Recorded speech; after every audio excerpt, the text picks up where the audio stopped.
good morning, good day, and good evening. I'm, as always, your host, Brody Robertson, and this week we're taking a break from the Indie Game Podcast and instead going to talk about the recent situation with Firefox with the Privacy Preserving Attribution. Is that Privacy Preserving Attribution? Yeah. Yeah. Yeah, I really exactly. hate that the acronym for it is PPA because there are a lot of people that were very confused when people were talking about the Firefox PPA. They're like, wait, why are we talking about Ubuntu? Like, what's happening on Ubuntu? So, privacy preserving attribution is what I'm going to refer to it as. I'll probably forget though and start saying PPA. Anyway, how's it going, Andrew? Welcome to the show. The reason why you're here is you wrote a blog post that a lot of people referenced, explaining how all of this worked. And before we get into like the main thing, I do want to say that I'm sorry for like looking at the blog post and sort of misinterpreting your final conclusion with it. Your conclusion was a lot closer to mine than the original read through. Yeah. So if you want to just introduce yourself and say anything you want to say, why you got involved with this and your background and anything else like that. All right, fantastic. Thank you. My name is Andrew Moore. I'm a solution architect based out of Montreal, Canada. I worked in multiple industries, including the advertisement industry at some point. I worked for an advertising firm for 7 years, not doing any advertisement related things. I was working essentially, they were doing commercial offerings for e-commerce for some reason. So I was working on that. And the reason why I wrote my blog post was essentially, I was, quite frankly, pissed off when I saw the feature. When I opened up Firefox, the What's New page opened up, and there it was, an ad-related feature. And I was mad, to be completely honest. But I like to understand things before I get like unruly online about them. Right. So I took the time to actually figure out, okay, what is this privacy preserving ad measurement is what they're calling it in the UI, right? And that's their public facing name for it. And yeah, after reading about it, I'm not so sure in the bigger context of things, it's necessarily a bad thing for privacy. Mm-hmm. For people who are very like strong on their personal privacy and they don't necessarily want that, I totally understand where they're coming from. And I personally will probably turn off that feature. And I totally understand that. But if you look at the bigger picture, this might actually be the start of a shift away from this very invasive personal tracking that the advertisement industry has been using for years now. Mm-hmm. So I decided to write the blog post. Yeah, and I was mentioning before we started, like, your blog post is your blog is very bare, so it seemed weird to me that you decided this is the thing you want to talk about, because I'm looking back through it, so you have the Firefox thing, then you have New Foundations rebuilding with Astro, goodbye to Adobe saying, oh, I saw the color one. Okay, I know I knew I'd seen your blog post once before. Okay. Goodbye Adobe saying no to color cartels. I don't remember who talked about this, but I definitely saw that show up somewhere. And then before that, it's one about infrastructure and then the website existing. So there's basically nothing on it. So it seemed weird to me that this is the thing where it's like, here's where my take needs to be. It's very difficult for me to get motivation to actually sit down and write something. And I get that. That's so fair. happened that was a subject that was like, okay, well, I have something to say about this. Right.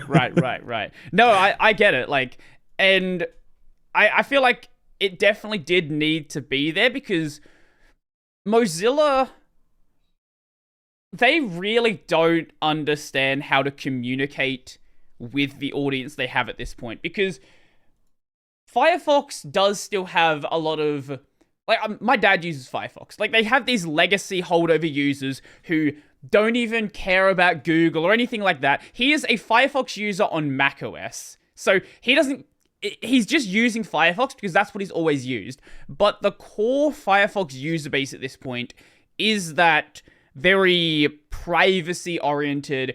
Those people who are using Firefox specifically to be away from what Google is doing, specifically because they care about privacy and security and all of these nice things.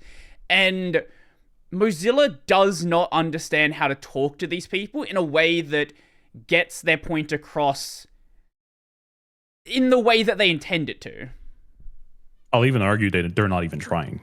I haven't seen them communicate at all in a way that is aimed towards users. Mm-hmm. It's mostly aimed towards their change logs or anything like that. it's very hard to get a good amount of communication from Mozilla lately. I personally feel as a user, you hear about things in the change logs.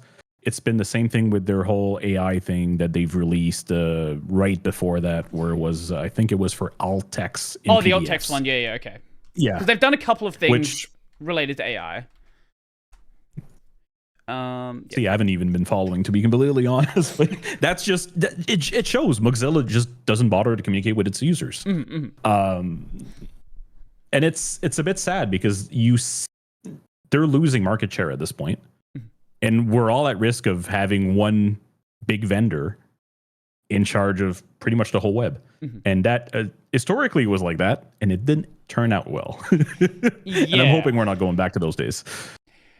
Yeah, I was getting involved in, like, I first started using a computer towards, like, the tail end of IE's dominance. So, like, around IE 6, IE 7, just before, like, Chrome was really beginning to take off. But looking back now at, especially, like, the web development space, where if you wanted to build a website, you had to design it around IE. Because yes, these standards bodies that exist today did exist back then.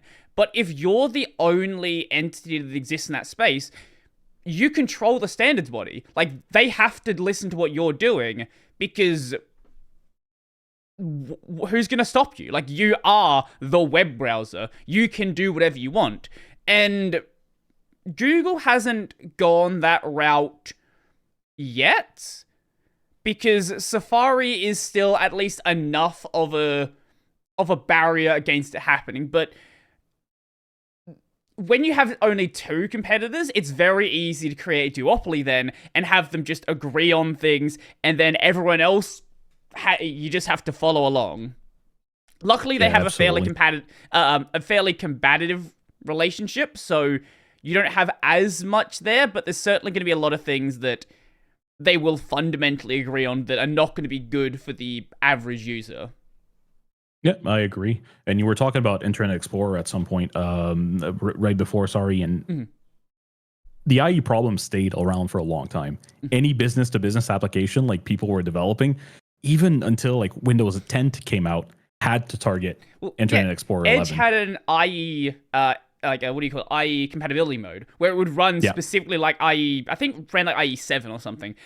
Because, there were government sites like that, and there were sites that said they worked better in Chrome, but Chrome was never to that point where, at least so far, very well could at some point in the future, never got to the point where websites basically only worked on Chrome, whereas IE, because it was so different, there legitimately were things, but you could not use the site. Yeah, absolutely. Just because a lot of websites were built on ActiveX. Ugh. Shutters. Yeah, that was not a good time. I'm very happy I managed to skip all that. For now.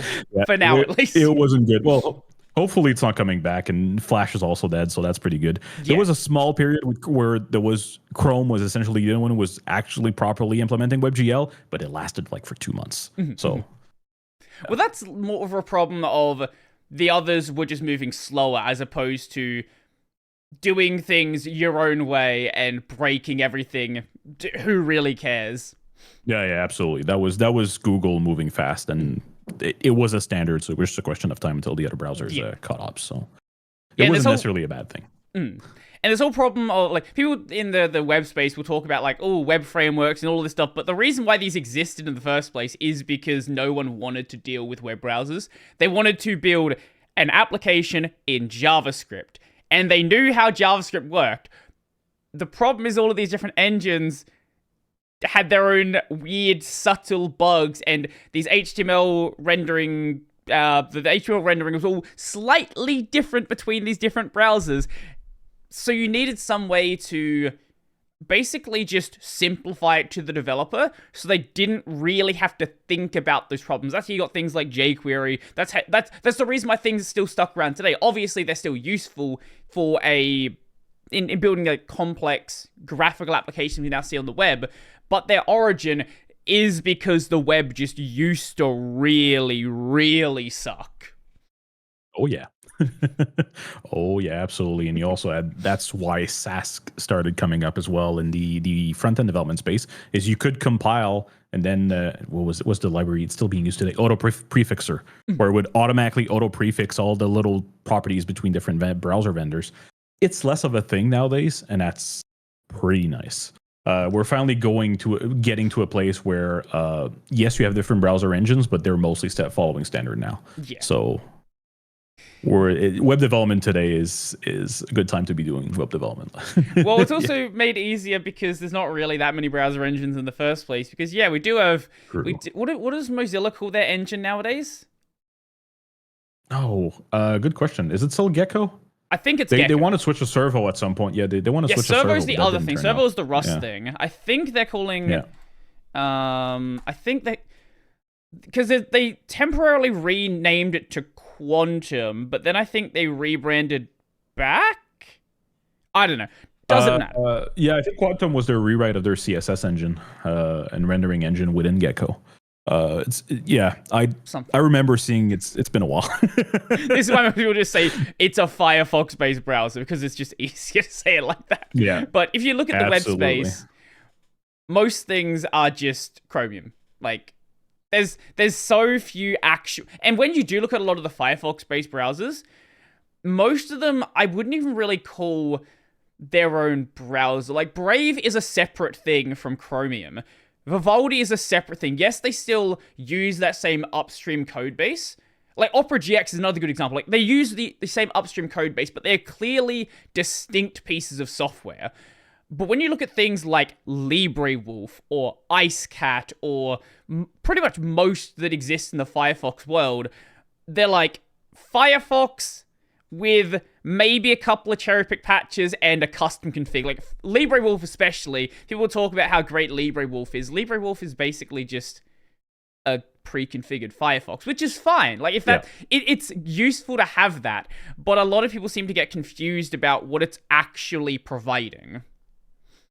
Yeah, in terms of the browser engines, when you're looking at that specifically, there's Gecko, there's going to be Blink, which is what powers Chromium, and there's going to be WebKit, which is what is powering Safari. But WebKit is very close to Blink. Blink is essentially a fork of WebKit, and it's even worse on the mobile space because not a lot of people are using Firefox on mobile. So which is really sad because on mobile, Firefox on mobile, I think recently got extension support. Yes. And that's my main browser because you can install uBlock and block all the ads. It's fantastic. On Android, at least. On iOS, it's a different story because, well, Apple is being Apple unless you're in the EU. So we'll see what happens there. But there needs to be more competition on mobile, that's for sure. Right, because on iOS, everything is just a Safari skin. How did the EU end up handling that? Is in the EU, can they actually be proper browser engines now? Is that how that works? They can be proper browsers, but I don't think that Apple is forced to distribute them. You need to go through and don't quote me on that. I'm not sure. I haven't looked at that, but yeah, they're allowed to have their own engines now. Apple is very good at reading exactly what they are forced to do and only doing it to exactly what it says. Like, the easier thing to do is just say, okay, everybody worldwide, you can do what you want. Then you don't have to build like specific things in place to stop people outside of the EU doing it. But they're like, no, we will put an absolute stranglehold on this and only do specifically what it says.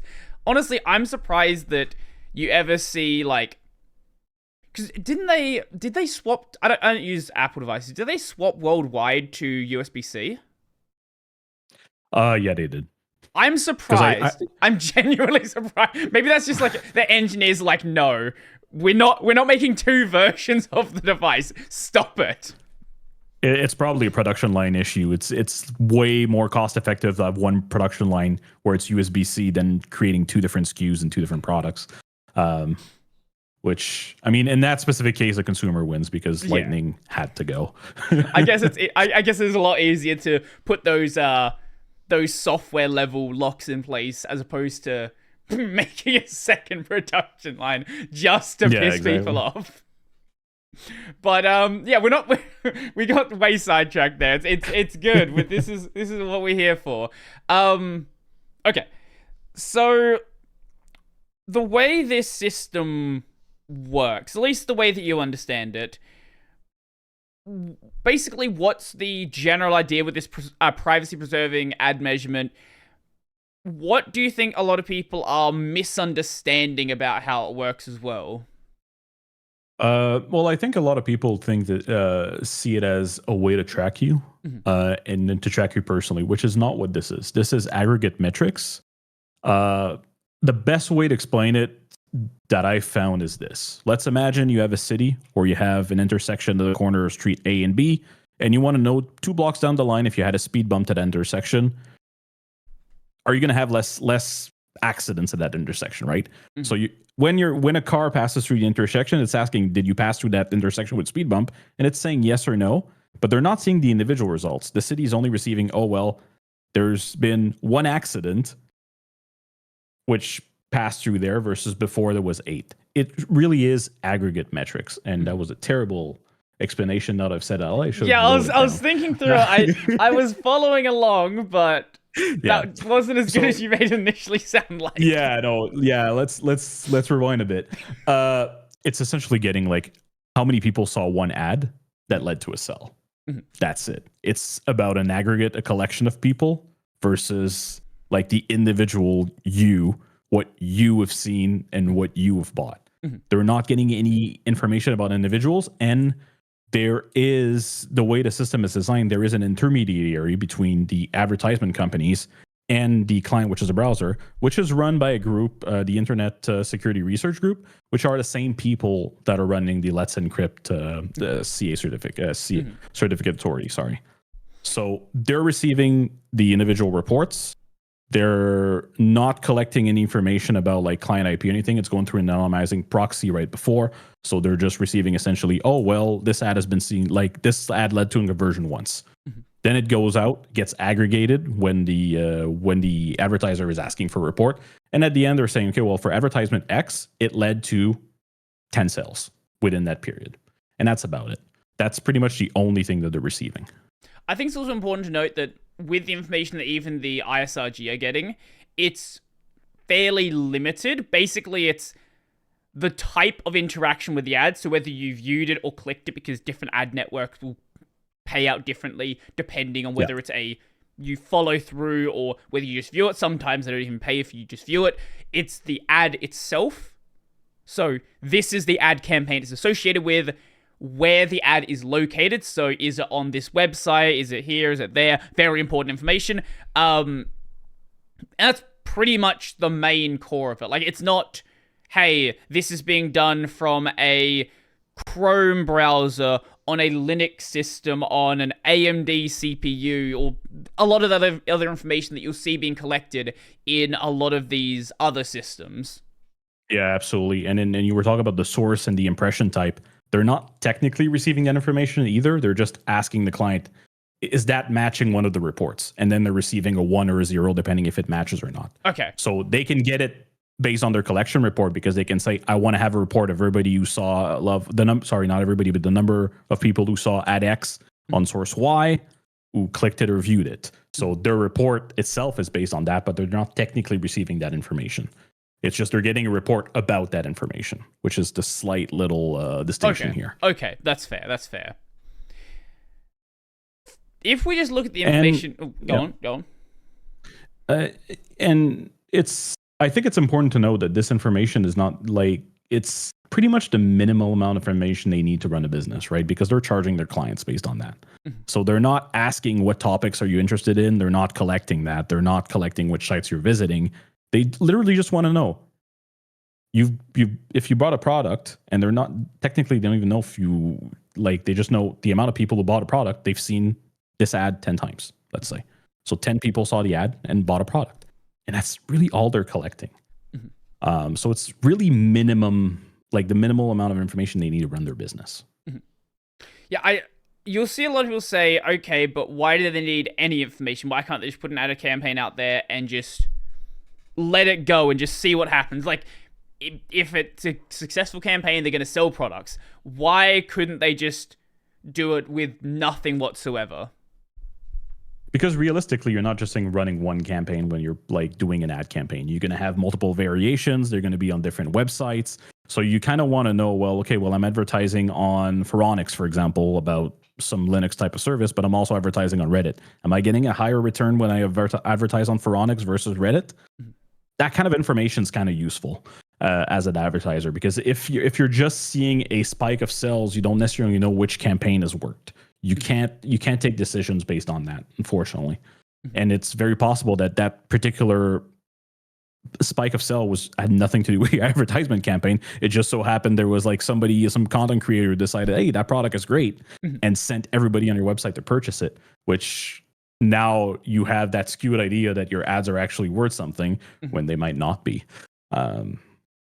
Yeah, I think this perspective of they don't need any information whatsoever, I think that comes from people who have zero experience in this space. Like, from my perspective, right, like, if I want to work with an advertiser, they're going to ask me things like, okay, what are your viewership like? How many conversions do you have in previous ad campaigns? Like, they're going to ask you this information, and, like, whether similar things have been successful for you, because they want to know if it's even valuable in the first place to start a campaign with you, and then if they have a campaign with you, whether it's useful to continue going down that route and renew that contract. Because if you have a campaign, and let's say you're a channel that has 100,000 subscribers, and they pay you lots of money, because you get paid lots of money as a YouTuber like that. People don't actually realize how much it is. Yeah. And you sell 10 products. They're gonna be like, okay, unless the margin on that is like crazy high and 10 products is really successful, it's very likely that has been a completely failed campaign, and they might offer you a contract again at a lower rate that's more suitable to what is being distributed there. Or they might say, well, clearly this audience is not interested in what our product is. We're going to move on to another space that potentially has a higher conversion rate. Yeah, absolutely. And even if you look at YouTube ads, right? So in video advertisement where the content creator puts out an ad, usually the way that works is that you have a code that the person gets a little rebate or something, but you essentially go on a website. That's how they do their attribution. They know, because you entered Brody when you bought that product, well, now they know that, okay, well, we've got a conversion based on the advertisement that we paid for. And that kind of attribution is really important to take decisions.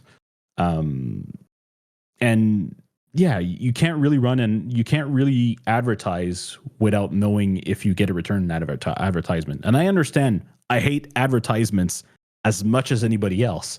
But the reality is we wouldn't have YouTube without advertisements.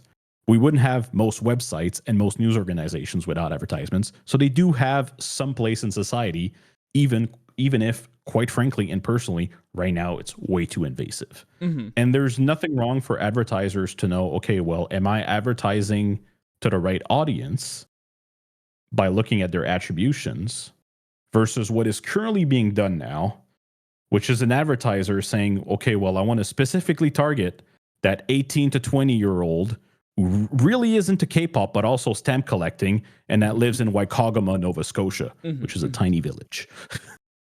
That's how pervasive the tracking and the targeting is right now. And that's a problem. And that's something we need to fix that. But just knowing, okay, well, did I have a return on my advertisement? That's not targeting. That's just receiving metrics to know, have I done a good investment?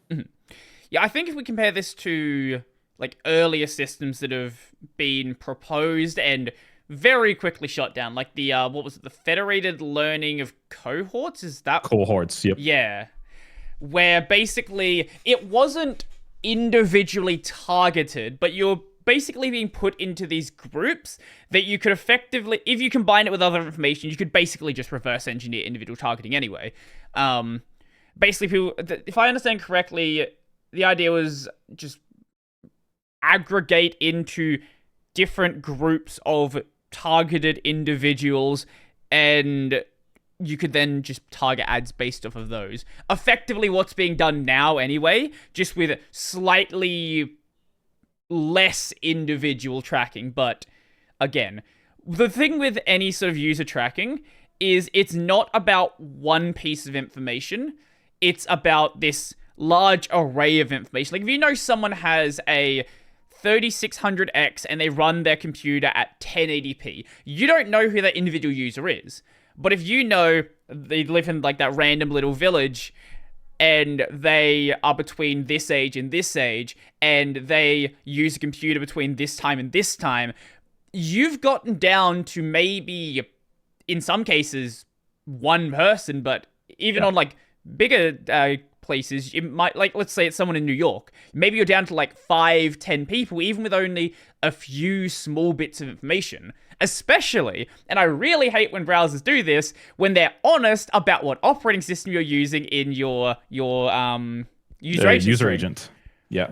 Don't do that. Especially, I've seen this happen on BSD. Operating system, stop being honest that you're on BSD. That is such an easy way for users to be targeted. Yeah, absolutely. The good news is, at least for users, you have control over the user agent, at least in the Firefox. So you can remove that from the string if you don't want to. I would wish that Firefox would put an option saying, just put my browser information, no OS information. But yeah, the good news is there's forks of Firefox that do that. Like LibreWolf is a good example where they don't, as far as I know, they don't put the operating system in the user agent string. So, I mean, as users, we have options. Yeah. Well, just say you're Chrome. Like, it just be part of the big group. Like that's the, like, don't even be honest about the browser. Just be honest about nothing. Mozilla 5.0, which is in pretty much every single user agent string out there. But also, talking about, go ahead. What I was gonna say, especially don't be dishonest in a way where you stand out. Like if you have no user agent string, like doing things like that just make you stand out even more. You think you're hiding because it doesn't say your information. But they don't care about the information, they care about who you are. The trick is to use Windows user agent string. Yeah. Yes. Then you're lost in the masses.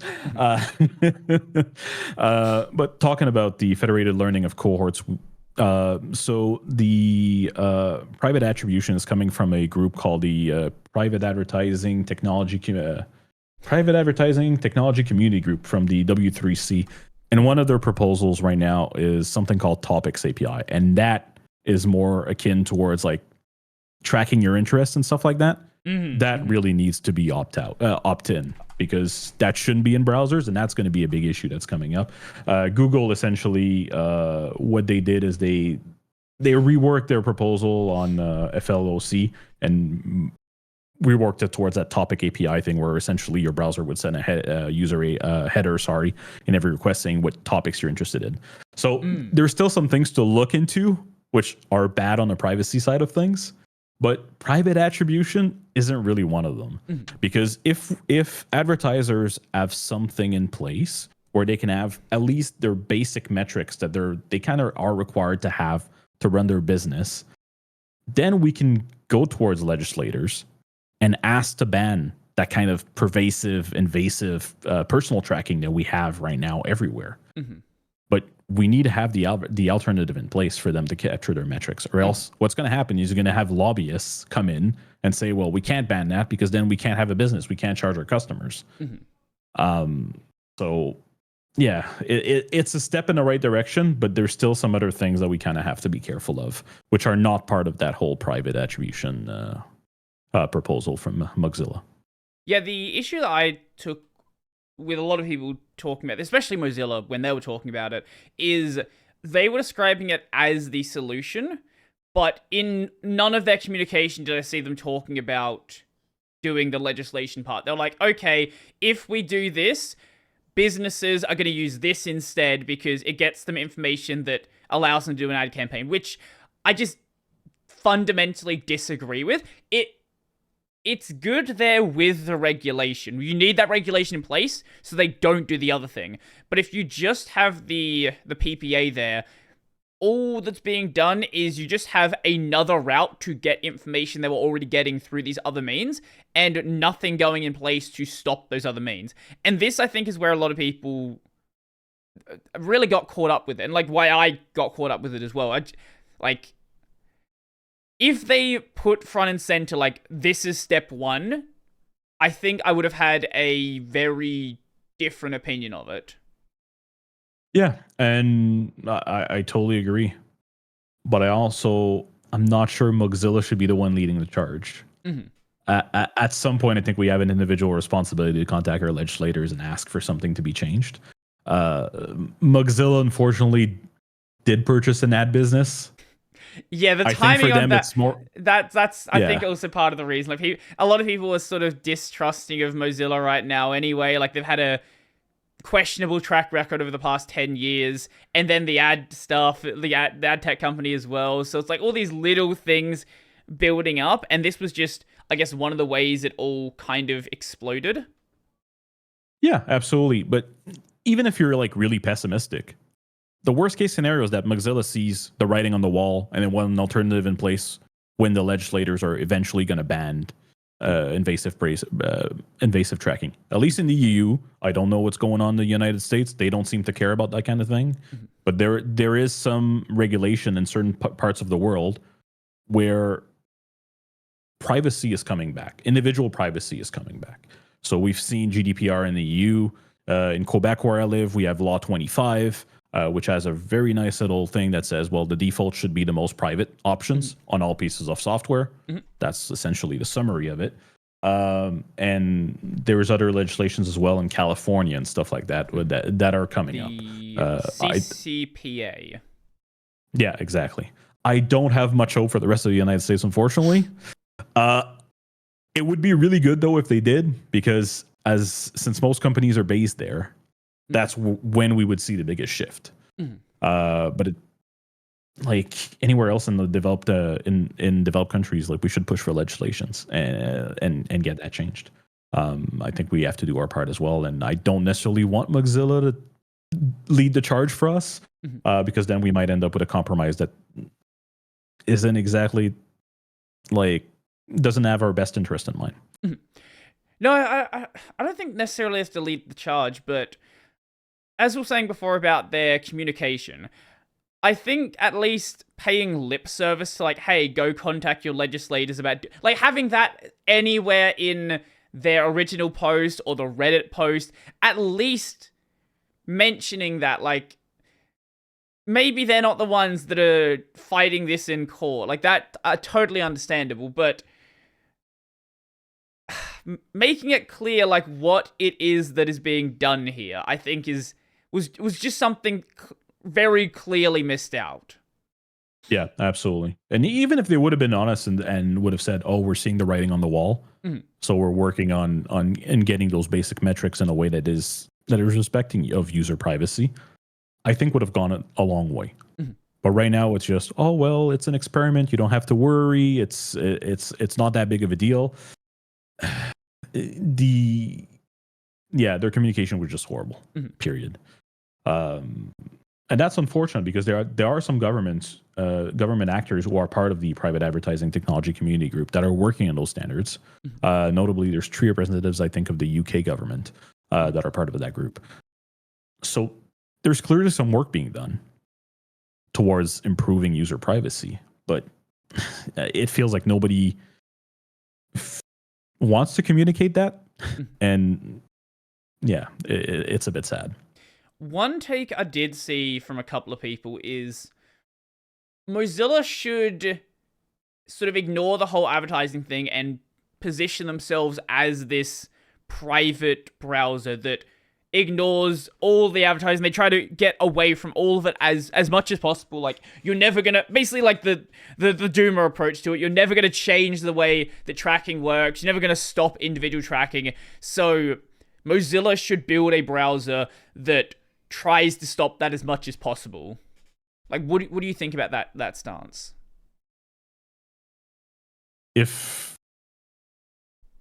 Mozilla would have enough of a contributor base that wouldn't be Mozilla employees, and it would be purely a community-run product, Sure, but that's not what Mozilla is. Mhm. Um, and to be completely honest, they tried to launch some products to get some revenue in, and I don't think any of their products caught on, to be completely honest. So at some point, something needs to finance the development of Firefox. Something needs to to compete against Chromium and Blink. And if that's not Mozilla, I don't see anybody else doing it. So painting yourself in the corner, saying, okay, no, we're not going to acknowledge that advertisement exists. We're not going to acknowledge that this industry is funding, let's be honest, quite a large part of the web, of the information repository that we use today. It's not viable. It simply isn't viable for them, and I don't think it's viable for us as users either. So the middle ground is a good position to have. However, I would have wished we had I'm going to use an out of the box window. Let's put it that way. When we install the updates, I would have asked if we wanted to opt in or opt out. Yeah. You read through the Reddit post, yeah? From the CTO, yeah, I did. Yeah. Let me find the exact quote, because I do think that is the pinnacle of what I mean by they just don't know how to communicate to their users. Where was it? What is the specific dialogue? Where is it? Oh, they use modal consent. That's the word they use. We consider modal consent dialogues to be user hostile distraction from better defaults, and do not believe such an experience would have been an improvement here. I do think there is a part of that is true. They are worse than better defaults. At the end of the day, you want to have good defaults so users don't feel the need to configure everything. But I think in this case, it doesn't necessarily apply. Like, that applies to things like, hey, should I have the bar be at the top? What size should icons be? You know, should I have, I don't know, just random other features that Firefox has. Like that, for that, yes, you want to have a good default where users have Firefox and it feels like out of the box, it's good enough. Like, you install the GNOME desktop, out of the box, it's good enough. KDE, good enough. Yeah, there are things you might want to tweak, but it's not like, you know, you install like a random little window manager where you have to write 1,000-line config file before anything is even remotely functional. But I don't think there's anything wrong with asking a user if they want to opt into this scenario. The reason why they didn't is because they knew most people would probably click no. No, I think they're seeing necessarily. I don't think that. I think they're mostly comparing it to what's happened with cookie consents on websites, right? So you got those old banners that show up on every single website. The issue with those is that most of them are user hostile in the way that if you want to reject, you have 2 clicks to do, and if you want to accept it, you just have 1 button. And that's a problem because most people are going to do the accept. They're going to opt in because, well, that's the easiest option, right? But if you look at a place where opt-in, opt-out consent is well implemented, is in the KDE welcome wizard. So when you click through all the options, one of the last screens that you get is the telemetry, where you have a slider and you can select what amount of a telemetry that you want. The options are clear. As a user, it takes 30 seconds to configure, and you don't have to go click I refuse on a slew of like 20 options for each individual cookie. Right. So there's ways to do opt-ins without being user hostile in a way that you give value to the user. And I kind of understand where he's coming from if he's using that specific example where users were kind of like, everybody has consent fatigue at some point, and most users nowadays, they visit a website, they just say, oh, accept all cookies, I don't care. Okay, that's fair. And that's, again, bad communication. I think that's the example that you wanted to use. But yeah, to me, just showing a screen saying like, okay, well, do you want to accept like just add measurements? Do you want to choose between like individual behavioral tracking? Don't word it that way. Saying like personalized advertisements. Do you want to just have measurement or nothing whatsoever? if one option would be bigger and it would be well explained, I don't necessarily think that most people would opt out. Mm-hmm. Okay, I mean, us lot would, but yeah. No, that's we're that's not the fair. target audience. No, I get what you're saying there. There's something I was gonna say. Oh, right, regarding the telemetry thing. They've readjusted the installer a bunch of times because this is what Windows does. But do you remember when Microsoft was first being public about the data they were collecting, and the installer, you could turn it off. There was a lot of stuff you couldn't turn off. You had to do some registry edits. But what you could turn off, they had a whole screen of individual things you could choose that you want collected. That is sort of the opposite of what you were suggesting with KDE, where there's just a single thing. It's easy. Yep. Here it's I don't even know what half these settings do. Do I want them on? Do I want them off? In some cases, it might not have been clear, which way was the more user privacy preserving one. So, yeah, no, I get what you're saying about making it clear to the user. Yeah, and making it easy for them to make a choice. If you're drowning them in options, chances are they're just going to stick. They're just going to skip, because most people, they get overwhelmed with options and they just don't bother with them. Yeah. So I kind of understand where they were coming from, but for a yes or a no question, do you want to actually enable PPA, even if it would have been just a little pop up in the address bar, kind of like what they did when they rolled in Pocket in the browser back in the day, which just said, "Oh, well, this is in now. Do you want to disable it?" I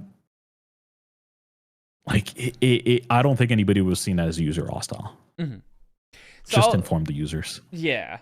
When you're mentioning about Mozilla trying to find something to be actually make money, I was having a look through the products they have, and they really just don't have much that's successful, do they? Firefox, that's Firefox, that's great. You have Firefox Relay, protect your real address and get control of your inbox. I've never heard of a single person using this. Oh no, it's doesn't exist yet. It's a wait list. Okay, that's why. Cool. Yeah. Mozilla Monitor. See if your personal information being compromised in a corporate data breach. Sign up for future alerts. Is this a paid service? You can pay for. I believe you can pay, but there's a free version which I personally use. It's quite useful, but it's just a rebranded Avib and Pawn. So they're essentially paying a third party to run their service. I've seen a bunch of other services. There's a lot of services that are really popular with YouTube ads that basically do this as well. So yeah, then there's it's completely free. Okay. Oh, that's nice. Then there's the Mozilla VPN. VPNs rebranded Mulvan VPN. Yeah, even if it wasn't, let's say they were doing their own thing. The VPN space is so competitive. There is, even just on what gets advertised on YouTube, I can think of 5 different VPNs that get advertised by multi-million sub YouTube channels. You're not breaking into that space. That's just not going to happen. We all love MDN. MDN is great, but it's also free. So yeah. Thunderbird Thunderbird is Thunderbird. They kind of do their own thing. If they weren't part of Mozilla, nothing would change, because Thunderbird's really successful. Fake Spot has your back when you're shopping online. I would assume this is free. It is free. Yeah, and then there's Pocket, which what even is Pocket? I've never used Pocket. It's to save essentially articles, and they also do it's a bookmarking service type of thing, which you already have bookmarks in Firefox where you can summarize articles. So of the things they do have, maybe Relay will be popular, but there's already all of the things they're doing here, there's already very well established services to provide this. Yeah. So if they a lot of the stuff that Mozilla is doing now is stuff they should have been getting involved in 10 years ago, when they weren't in this position where they have 2-3% market share, whatever the number is now. Now that they are in this very desperate position, they're trying to build out these other solutions. And I think it's good they are trying to build them out, but they're building them out so late that I don't know how they can break into any of these spaces without doing something really, really revolutionary. And from what I'm seeing, it's just kind of doing the same thing the others are doing, but it's from Mozilla, so you should trust it. Yeah, but they're doing things like Mozilla VPN, like you said, the market is saturated. That's not necessarily something that's useful. Firefox Relay, most people are going to go with Proton. Is it really useful? Like, if they wanted to launch a product that would make money for them, personally speaking, a password manager would have been great. Now it's too late. Like, the market is also getting pretty saturated. But 10 years ago, like, there was LastPass, and that was about it. And even their product wasn't that great. So, yeah. I wish them success. I don't know what I would do in their place. It's a tough market to be in. Yeah. That's for sure. Yeah, I don't really know what... Because, if they had something in place before... Because LastPass, they, a couple of years back, decided to basically neuter their free tier and make it so you effectively had to pay to use it, which caused a lot of people to leave it. And I get it, like, they have a lot of people on it, they want them to pay for it. Like, understandable. Yeah. But when they did that, like, Bitwarden was well established by that point, and people were like, well, Bitwarden is just everything I wanted from LastPass. Yes, they have their, like, paid tier as well, but the paid tier, unless you're using, like, hardware verification, I haven't really seen a value to the paid tier of Bitwarden. And if you like hardware verification, that's good. Use that. Yeah, and if, I think it's OTP, one-time passwords and passkeys. And then again, in the case of Bitwarden, you can self-host, and there's also Vault Warden. So yeah, there's competition there. Like, quite frankly, the most successful product Mozilla has is MDN. It is the references for developers. Like, even Chrome, like people who develop websites for Chrome use MDN. But it's sad, but it's true. But it's free, and that's sort of the problem. Yeah. I know they're trying out some, like, AI stuff, but I feel like by the time they're gonna have anything deployed, it's gonna be like, again, it's another thing where it's a perfectly fine product, but it's so late to the market that all of these other things are established, all of these other things are better. Like, they need to do something before everybody else is doing it. I think the leadership is trying, but I don't think they know what to do. No, and they're also given an opportunity right now on a silver platter with the whole Web Manifest v3 to market the crap out of Firefox being a browser that does respect your privacy, and if you want to install ad blockers, we're never gonna block them, and all that jazz. They could do a big marketing push on that, and quite frankly, I'm pretty sure it would manage to like convert a few people. Are they going to do that though? No. I don't think so. I personally don't think Mozilla is that interested in Firefox anymore. To be completely honest, they know it's not revenue generating. They know it's not going to be revenue generating for them in the long term. So we're going to maintain it because it allows us to develop all our other technologies around it. But I'm pretty sure Mozilla is going to pivot at least their profit side of the business to something more profitable, like the advertisement business they just purchased, which I forget, Anonym, I think it's called. That sounds right. Yeah. Yeah, which is going to be providing them a more stable revenue stream. And at the end of the day, even if they do that, it still benefits us because I don't think they're going to abandon Firefox completely. They're still going to develop it. It's still like they've got brand recognition for Firefox, and that's worth something. But like they have to do something to stay afloat. Like, if you also think about other things they've done in the past, like there was the Firefox OS, the thing they were going to use for smartphones and stuff, which when that came, what year did that come out in? Initial release 2013. So it was 6 years after the iPhone and however many years after Android had come out. Like, yep. They just have the only thing that Mozilla has done early is the browser, and that's only because they got grandfathered in from Netscape. Like, that's the only reason. Yeah, and what year did WebOS fail as well from Palm? That was later bought by LG for TV. I think it's around 2013 as well. So they didn't choose the best time to launch Firefox OS, unfortunately. 2009 it was launched. Okay. Yeah, 2009 is launched as Palm. There was Palm OS was launched.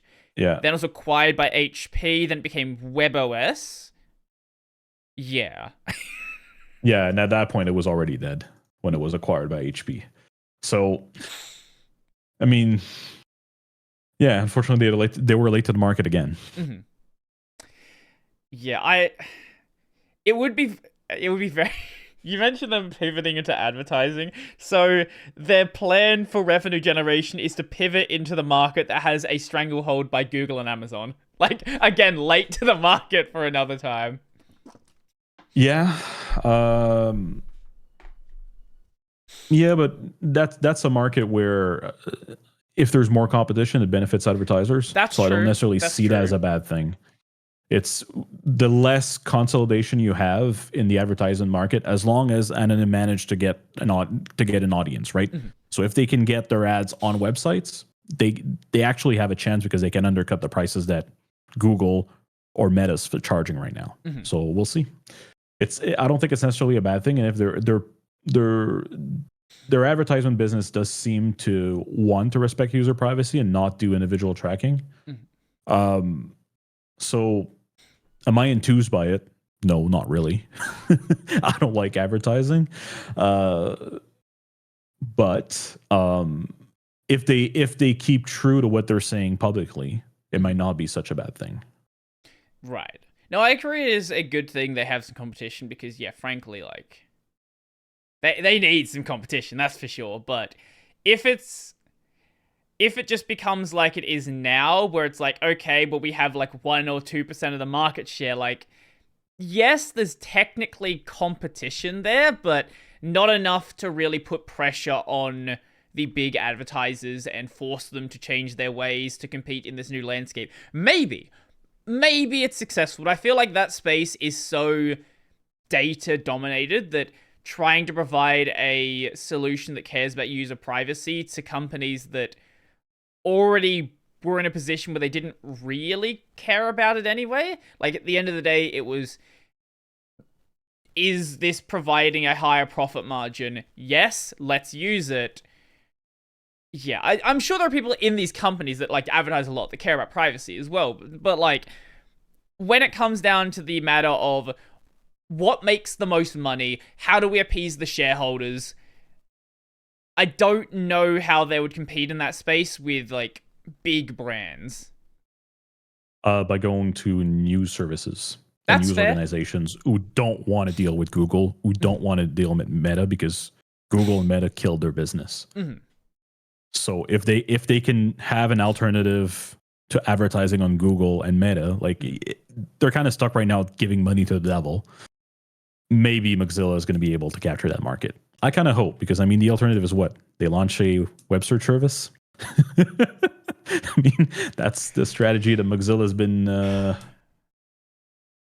following with their product launches. So I kind of don't want to see them do that because that's going to be a flop. I think the only company at this point that could launch a search engine that would legitimately become really popular is Safari, and that's why Google pays Apple a lot of money to not do that.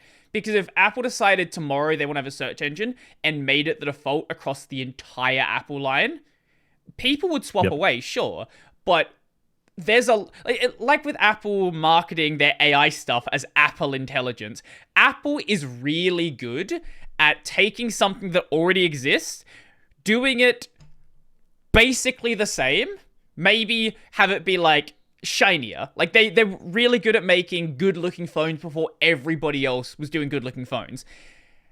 And they have very dedicated users, and people see it as like a sign of pride to be using the Apple search engine. If they launched it, like, Google would legitimately have competition. Oh yeah, absolutely. And they did already to Google. They displaced Maps. So they launched Apple Maps on their devices. Most people are using Apple Maps right now. And Apple is about to launch Maps on the web as well. So we'll see what's going to happen. Right now, it doesn't work on Firefox for some odd reason. They're blocking it on the user agent level.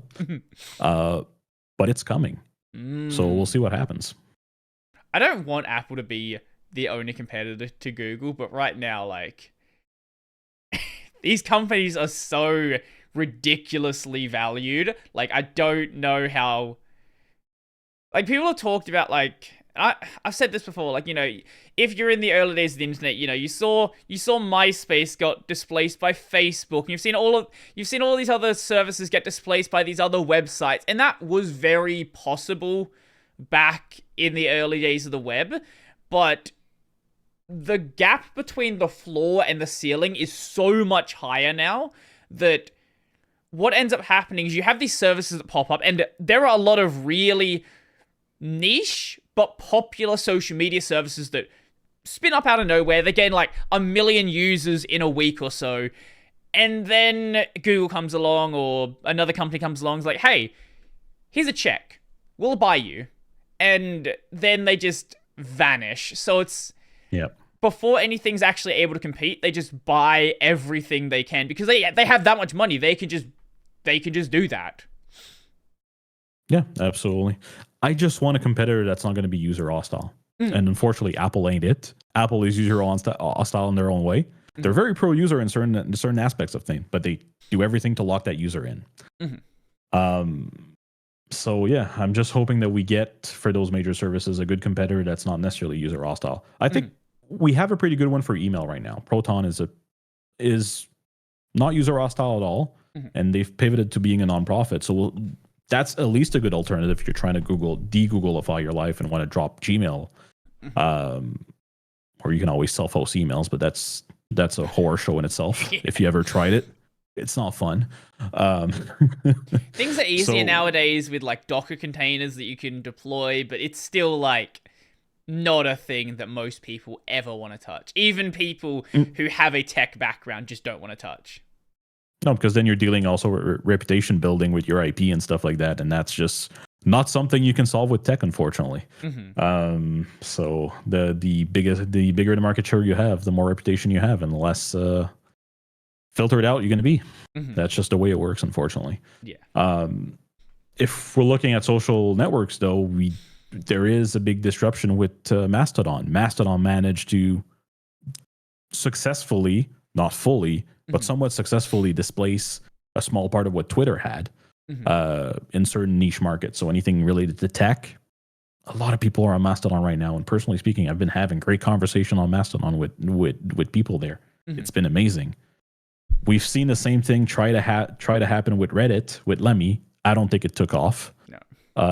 Like, it's very hard to have like proper conversation on Lemmy on any subject. There's just no engagement.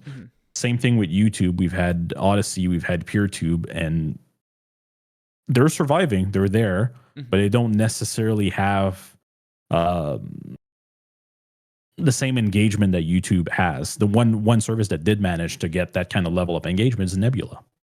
So there are some What the hell is Nebula? Nebula is a paid service. Okay.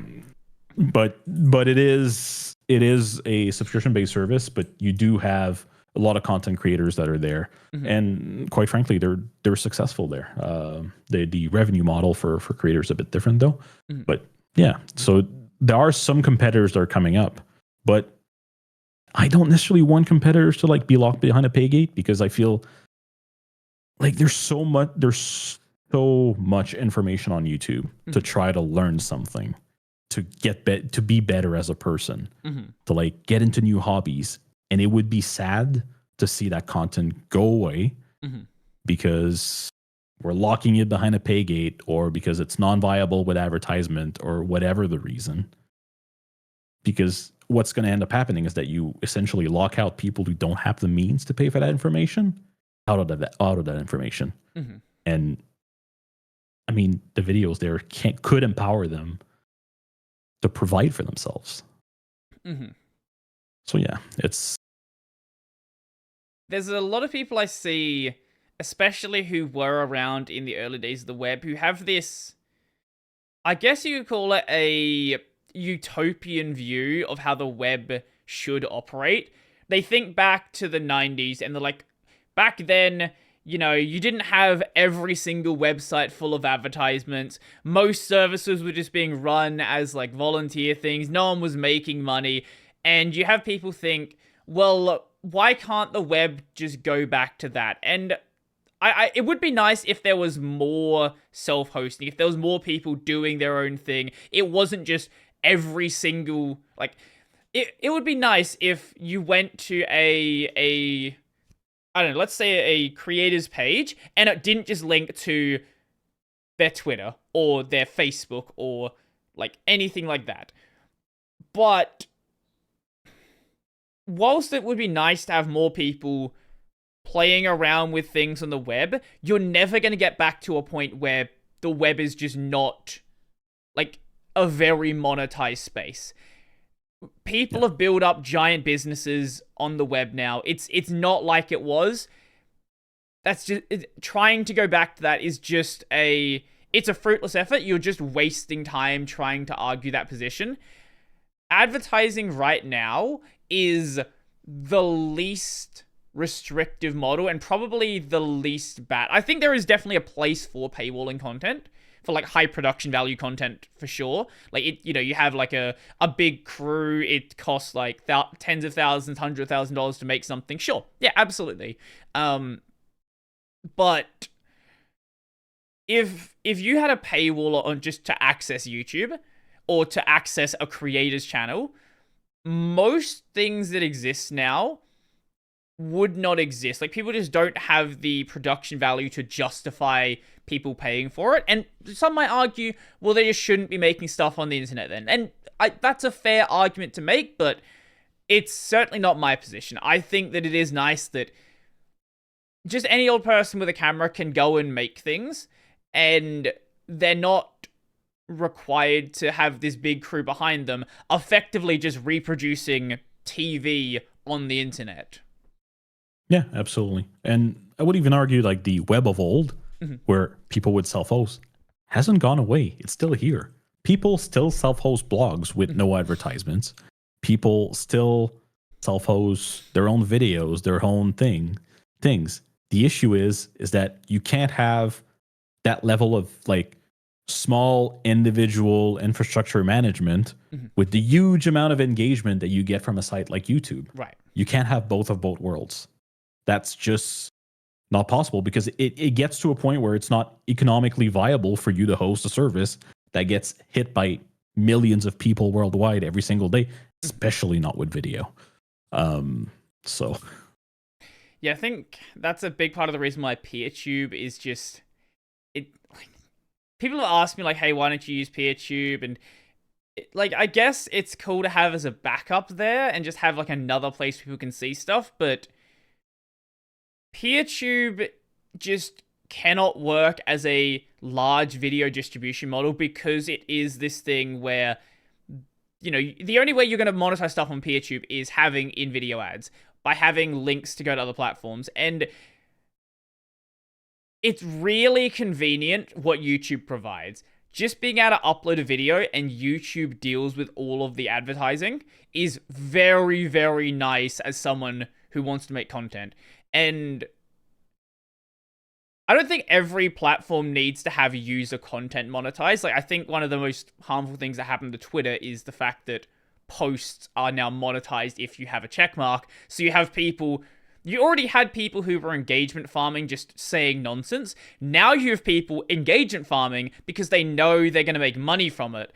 I do like that if a comment gets a what do you call it? Community note, it takes the monetization away. So if people are trying to be really annoying with it, trying to like just make shit up, it does stop that. But there's a lot of stuff that doesn't get noticed, or is true enough where it doesn't get a note, or like you know exactly what's happening here. Like, it's clearly set up for no other reason than to get you to engage with it. Yeah, absolutely. And that's the other side of the coin with monetization.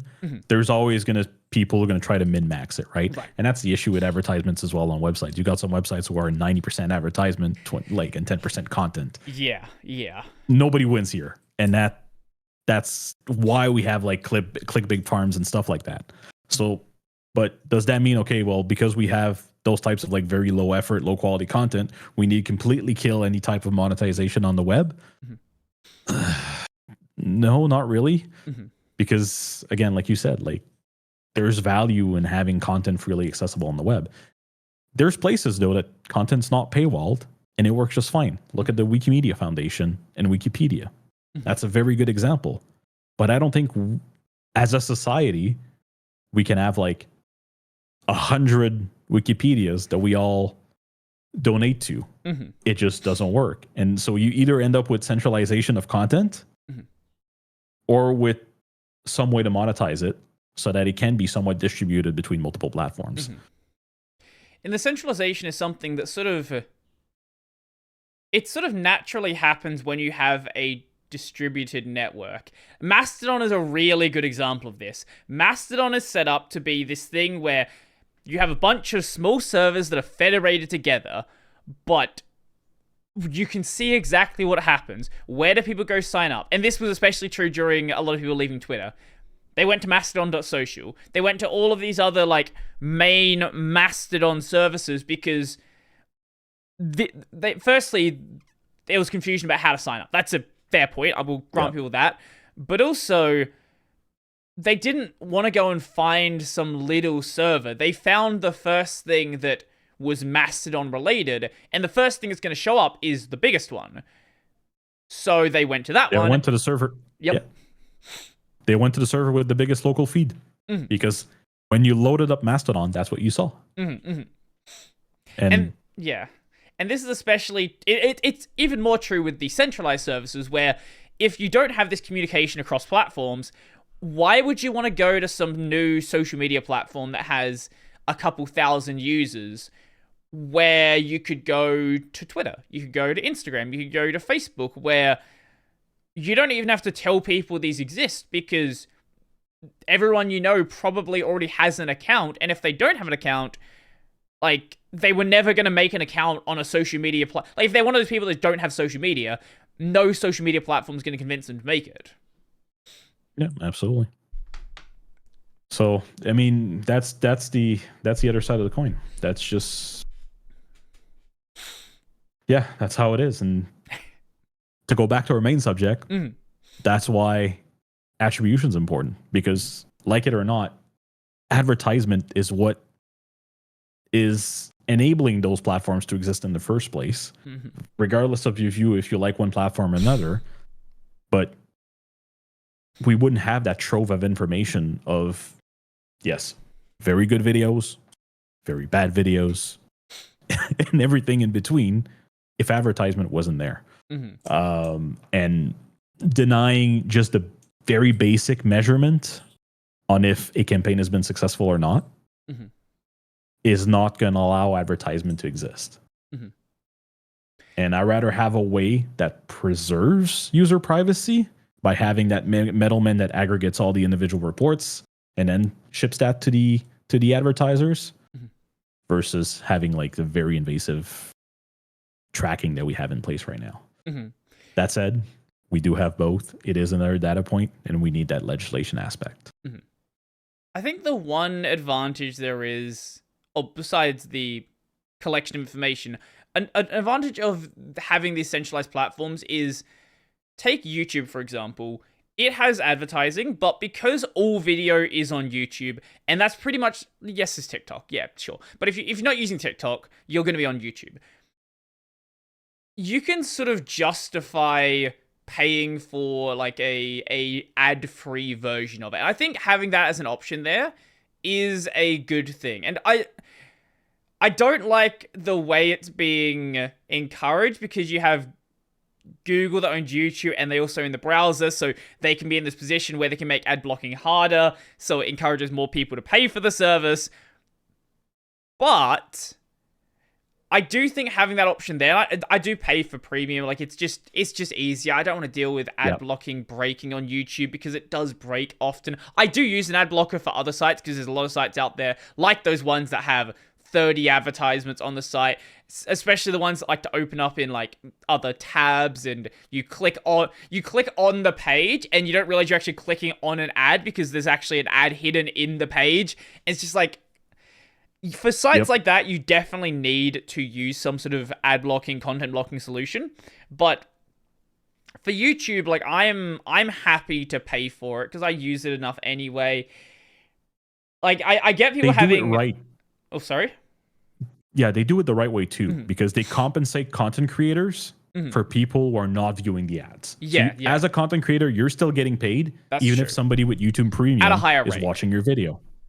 There you go. And I pay for YouTube Premium as well because I don't feel like I'm not penalizing content creators that I'm watching their content, and I don't get any ads. So I think the YouTube model here, like Google is doing it right, personally speaking.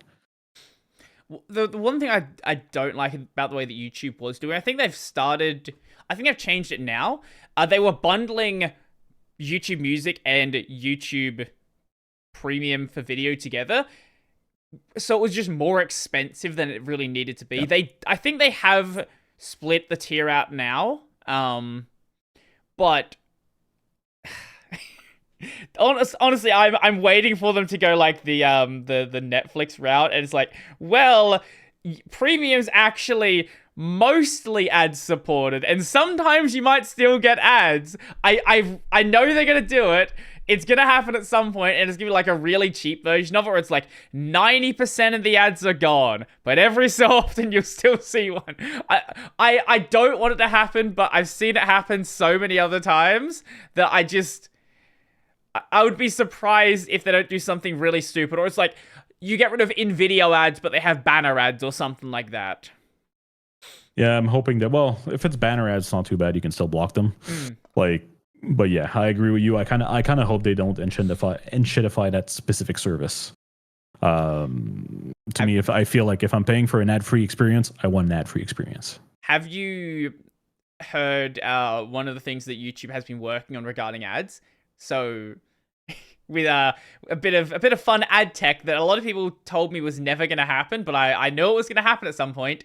So you know how on like Twitch they inject the ad into the stream?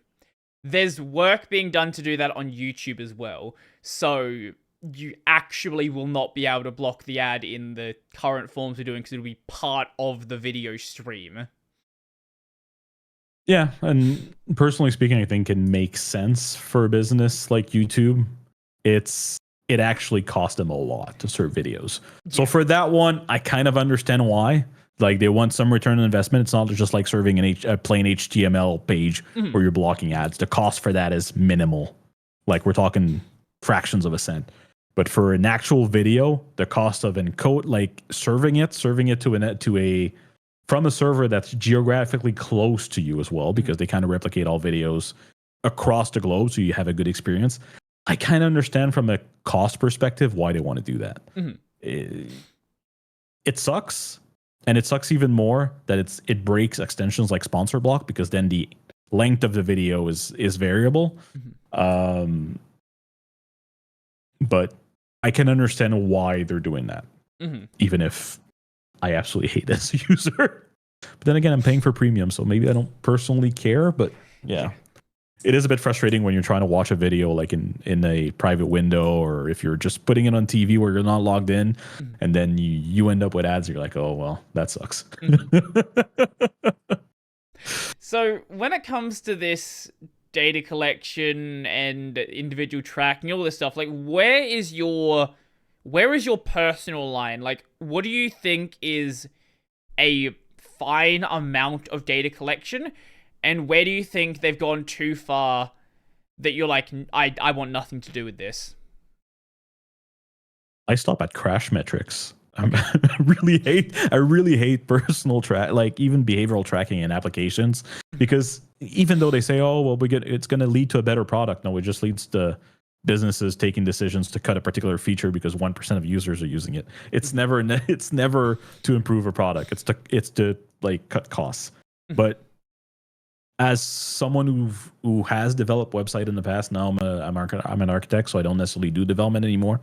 I understand the value of crash analytics, because then you get a crash log, you get information about why the application has failed, and you can that actually leads to a better product, because maybe you can reproduce that and then you get additional information. But I would say that's about it. Then if we're talking about like advertisement specifically, my line is like attribution metrics. And that's about, I think that's where the line goes. That's their minimum amount of information they need to run a business. Right. So keep it and that's as fine. Yeah. So keep it as small as possible, as generic as possible. I guess in the case of crash logs, they kind of have to be... You can anonymize parts of it. Like, you don't need full file paths, for example. You just need... what do you call it? Like, I'm blanking relative on path. Sorry? You can have a relative path, for example, to the application I'm root or blanking on something words like that, constantly today. Yeah, you just need relative path for things that are important to the application. And I guess... Like, hardware stuff, depending on the application, is relevant, but for a lot of applications, probably doesn't matter at all. Basically, we wouldn't have that whole controversy with Intel processors if it wasn't for crash metrics from games. So, I mean, there is some use to it. yeah. That I have a friend who recently bought a new Intel CPU. His is fine, and he's like, "Should I return it?" Like, I would probably. It's probably a good idea. Yeah. Oh, yeah. I am running a 3600X AMD CPU. It works fine. There is a reason. I recommend this to everyone. Don't buy the newest generation. Always, I know in this case it's kind of hard because it's the 13th and it's both generations that are a problem, but I usually buy the generation behind. Usually, problems get ironed out before you buy one then. Usually. Yeah, absolutely. And AMD users were relatively lucky. I had a first generation Ryzen. It wasn't too bad. Like, we had memory training issues, but that's about it. And they got solved with BIOS updates. But I'm looking at the issues with Intel 13 Engine, 14 Gen right now, and I'm like, oof, I wouldn't want an Intel CPU right now. I wouldn't be happy. What are you currently running? 7950X. So I upgraded from I had the Ryzen 7. I forget which one it was, but it was right when they came out. And then I upgraded to AM5 last year, I think. Yeah, it's been a while. I think it's been a year. I probably should upgrade my system at some point. So far, it's been good. I have a 5-year rotation where I have my main system, and then I shift my main system to my network attached storage enclosure. So it lives on another 5 years. Right. No, that's actually a good way to do it. If you're gonna have a second system anyway, like, assuming the hardware's fine and you don't have a weird Intel situation right now, usually it's gonna be good. Like, maybe drives become an issue, but it's for a NAS anyway, so you got drives for that you probably rotate out as need to be rotated out. But usually everything else is gonna be pretty good. Assuming you're not doing anything like overclocking and burning things out. No, and it's been running fine. Like, it's running my GitLab instance and stuff like that. So it's been fine. GitLab and build agents and my home automation stuff, which I self-host using Home Assistant, because no Internet of Things. No, thank you. Not a fan of that. Have everything. Not a fan of that, especially not the newer stuff where it requires an online service that might disappear if the company goes under. Nah. Buy an open protocol like Zigbee or now was it Threads, I think, is the new one? Buy one of those and then use your own radios. It's so much simpler. It's more complicated to set up, but then you don't like it. Once it's done, it's so much simpler to maintain. I have never really looked into the home automation stuff. I've had a couple of people come on who are like, "Oh, I like doing all of this stuff. Like, if I run this command, all of the lights in my office turn on." And it's like, I set this all up like with open source stuff, and it's cool, right? Like, I think it's really cool. But it's just something I've never personally decided to sit down and like actually explore and find out. Like, okay, I need to buy this, okay, this works with this, okay, this software supports this, and I'm sure I could work it out just fine. It's just, you know, there's only so many things that you can really focus on. And I get it, if it's like a fun little hobby, and that's what you want to do, like, that's cool. Like, more power to you. And that's exactly how it started. I saw Home Assistant, like, oh, that looks nice. I'll try with one light, and then it spiraled out of control. You start with one thing and then, oh, well, I'm going to add something else. And 10 years down the line, here you are. Actually, I do have one fun thing that I recently bought. Let me just grab that.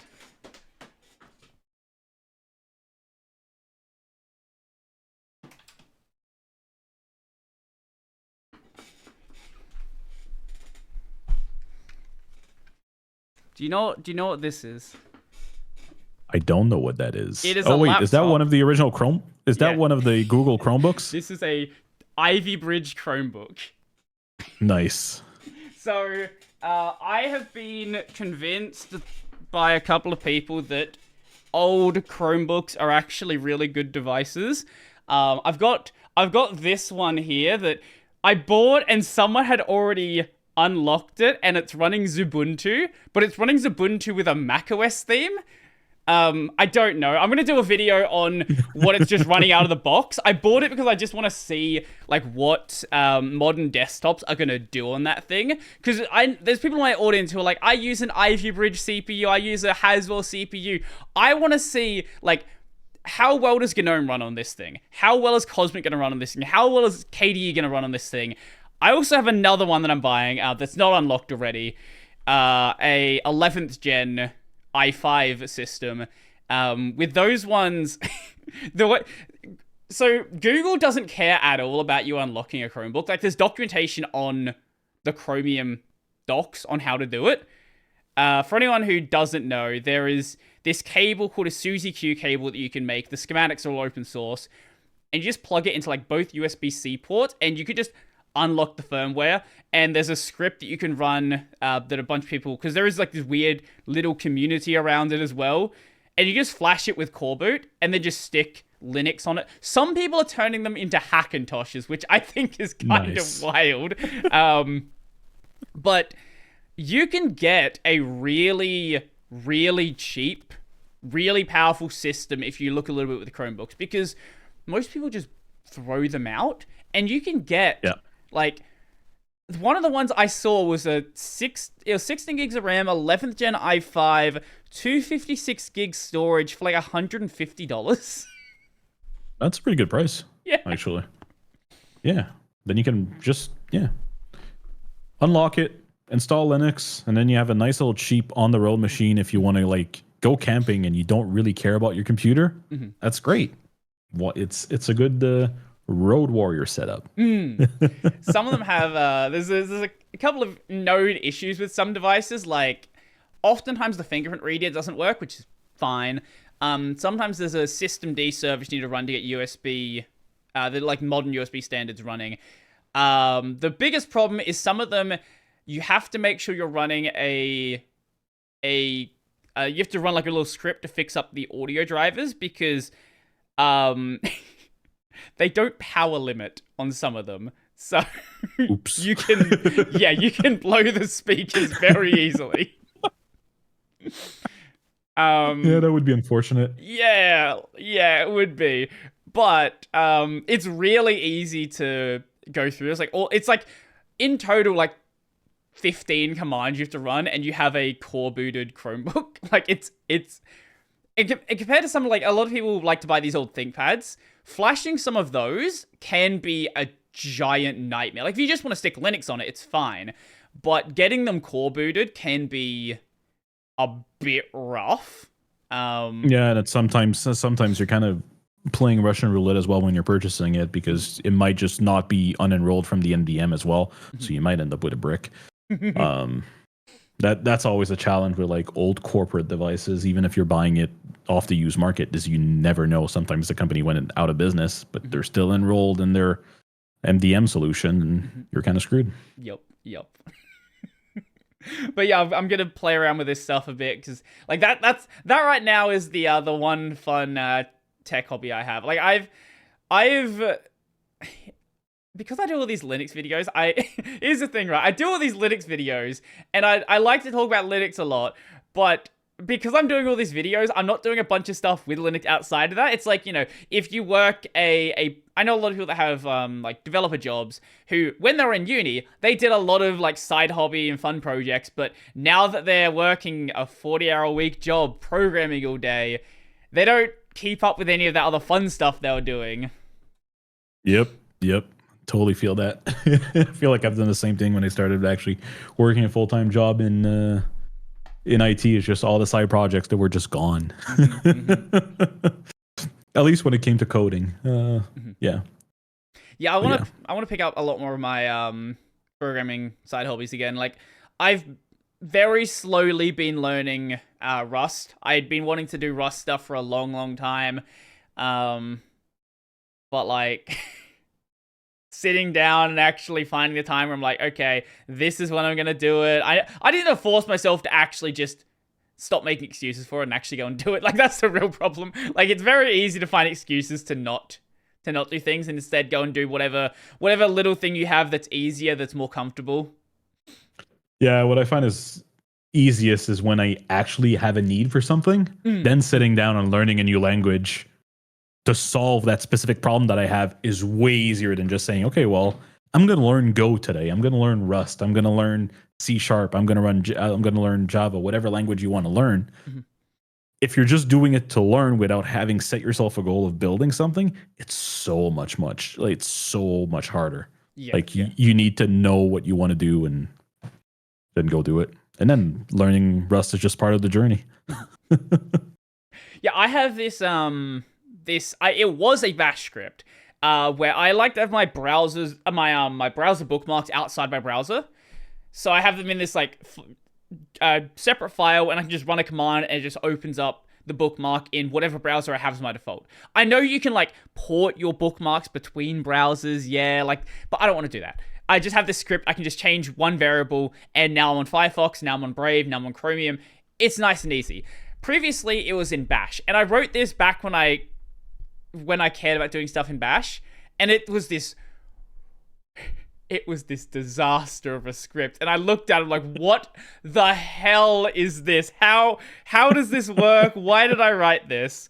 I decided to port it over to Python because that's much nicer to look at. And if I don't look at it for a couple of months, I can understand what the hell I wrote. Yeah. So that was something where I went and like brushed off my Python again to go and do that. But yeah, I don't really have anything specific I want to do with Rust. And that's sort of the problem. Like maybe I should just sit down and say I want to make, like, I come up with an idea for a game and just go learn Godot or something and like actually do something. Because yeah, I do find it also difficult to just learn it for the sake of learning it, I guess. Yeah, absolutely. One of the, like, when was it? In January, I had that need. So I have a Steam Deck. Yeah, I got one. Great little, exactly. Great little device for Linux gaming and everything. Yeah, I see it in the background. And I upgraded mine to the OLED deck back in December. But then there was that stupid annoying thing where the OLED model as wake on Bluetooth. So if a Bluetooth device wakes up, it will wake up your Steam Deck. However, there are specific brands of, I don't know why, Bluetooth audio devices or headphones that will wake up your deck, even though you want to I'm in the plane or I'm in the car, I'm in the train. I want to listen to music. I don't want to connect to my Steam Deck. It used to turn on in my bag all the time. So I ended up learning how to do a Decky plugin to turn that stuff off. And now I did end up publishing a Decky plugin, essentially control wake on Bluetooth on the OLED Steam Deck. And now, like, I think since May it's built into the US, but for a long time it wasn't. And yeah, I had this thing I needed to fix. It was bugging the crap out of me. So all right, let's learn how to do it. And yeah, that's the easiest way to get motivation to do something. Yeah, whenever you have, like, that's why I've written a lot of random bash scripts as well, because back then I was doing a lot of stuff. I think it was when I was using BSPWM, where the way you configure it is just running. I think the CLI tool is like BSPC, and that controls everything the window manager does. So since you're using some CLI tool anyway, you might as well learn bash alongside it. Like, yeah. You could do OS system command calls in Python, but who cares about that? No, just write these nonsense bash scripts where you're like, I don't know what any of this does, but it works. I knew it at the time, and I'm sure if I wanted to sit down and relearn bash, I could work it all out again without much challenge. But holy shit, if you forget how bash works for like complex structures, it's just not. It's a pain. Yeah. I mean, the worst thing to do in bash is argument parsing. If you're writing a script that's going to take like command line switches and everything, it's just painful. Mm-hmm. So here's a trip. Here's a trick. Use argbash. It's gonna write that stuff for you, and you don't have to deal with Yes. Yes. and it's gonna do it in a portable way that's also gonna work with whatever version of Bash macOS is running nowadays. I think macOS is ZSH nowadays. Yeah, but they still ship Bash, but a really old version. Oh, okay. Because they still have to ship Bash for all the Bash scripts. So right. Yeah, I used to be the kind of person who would want to go and do everything by hand. Like, I'm going to do my own argument parsing. I'm going to do this myself. I'm going to do that myself. Just learn what's good to spend your time on. Yep. If you want to write a library for argument parsing, write a library for argument parsing. But if your goal is to write, I don't know, a browser bookmark script, use a library, just do it. It'll make your life so much nicer. I do like that in Python they do have part of their standard library is an argument parser. It's not perfect. There's some weird limitations it has, especially with things that need double arguments, but it works well enough for most things you want to do. So just use it. Just use it. Yeah. Yeah, absolutely. Don't spend your time on the obstacle that you have on your journey. Just get rid of it and do the fun part, which is solving the problem that you want to solve. Again, but if the fun part for you is write the argument parser, hey, someone needs to do it. There are people out there that like writing code documentation. I don't. I do it because it's a necessity. And you can clearly see there's a lot of FOSS projects out there that it's clearly not that much of a necessity. There are so many projects where I don't understand how they manage to find people who are insane enough to want to get involved in the project. Because, it's like they read clean code, but then forgot that they were supposed to do the clean part. So they just ignore the document. They're like, code is self-documenting. And you look at the code, and it's not. Yeah. When you look at a code base and you can actually tell when that's that particular portion was coded late at night, that particular portion was coded early in the morning. I mean, it's a labor of love. But sometimes, yes, some projects need a little bit more love. It works though, and that's one thing. That's the most important. No matter if your code is dirty or anything like that, if there's no security issues and it actually solves the problem that it was supposed to solve, you've succeeded. Yeah. Not every single piece of code needs to be clean code, even though it's fun when it is. But when you're a single maintainer working on a project, just deliver value. At the end of the day, that's what matters. Yeah, I think too many people get hung up on the correct way to do something. This is especially true if you get involved in any Python spaces. Holy shit. Every forum about Python, you'll have people arguing about the correct way to approach every single little problem. It's like, oh, do it. Because there'll be Python will have a way to do it, and then they introduce a cleaner way to do it, and then another way to do it, and then another way to do it, and there'll be documentation, there'll be their peps about what is the correct standard at this point in time to write nice Python. And I get it, it's a good way to have consistent language design, but some people get really obsessed with it and spend a bit too much time focusing on which way should it be done now, instead of just how do I get the problem solved? Yeah. I mean, those kinds of decisions, how to code and how to present something, is super useful when you're developing an API that's going to be then consumed by other projects. That's one thing. But if you're the thing at the end of the road, the project that actually interacts with the user itself, it's not that important at the end of the day. As long as the user understands how to use your project, and it's doing what it's being asked of it, sometimes it's good enough. I think if your goal is to have a style guide for a project, that's fine as well. But Yeah.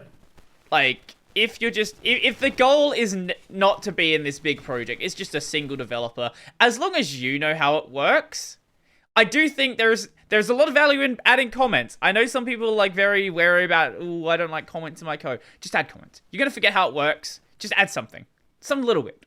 It doesn't have to be like full code documentation where you can like generate HTML docs off of it. Like, that doesn't need to be there. But at least if you're doing some like weird interaction, if you're using like ternaries and things like that, just put a little note there. Just be like, why are you doing this? Like, what is the purpose of this interaction? Be kind to yourself. Like, in 6 months down the line, we're going to reread that regular expression and you're going to go, what the hell is this? Yes, yeah, especially regular expressions. God. Oh, yeah. Oh. I love that websites try to apply restrictions to email through regular expressions. Email is such a absolutely busted standard. People don't realize how many emails, according to the spec, are valid emails. The only reason, like, you wouldn't want to use most of these because most websites apply arbitrary restrictions on what a valid email is. But symbols that shouldn't be an email, structure that shouldn't be an email, things that you just would never assume are valid. There was a list I saw a while back. Weird valid emails. I wonder if I can find it. I feel like I've seen that before. There's a bunch of people who've talked about it. Oh yeah, multiple ats are valid. Like, just a random thing like that. Yep. Like, just that by itself, or you can just use punctuation marks throughout the address. Stop. Yeah. Or quoted strings. Quoted strings are valid. Quote strings are valid, and it doesn't even have to be that strange to completely break email validation. Most websites just won't accept a IPv6 address after the @ sign. It's completely valid though. Mm-hmm. And at some point, you're being a bit evil to the website person if you're doing that, but it is what it is. My favorite, and this breaks just a lot of things, is you can use emoji. Some are fine with it, but websites not. Like, email, you can send email back and forth like that most of the time, but websites not going to be very happy about it. There's a lot of weird things you can do there. There used to be a difference between Windows machine and Mac OS machine, the way they were handling Unicode. As in, if you were typing with an international keyboard, you're doing it in E with an accent or something like that. In Windows, it is in it's an FC, so the most composed, like, compact, it's one character essentially, but it's 2 bytes. Mm-hmm. But in Mac OS, the way it would be typed would be in decomposed form. So you would have your E, your essentially linking character, then your accent. Mm-hmm, mm-hmm. If you put that in your passwords, and you switch platforms, it would not validate on most websites because the byte representation of that character would be different between both platforms.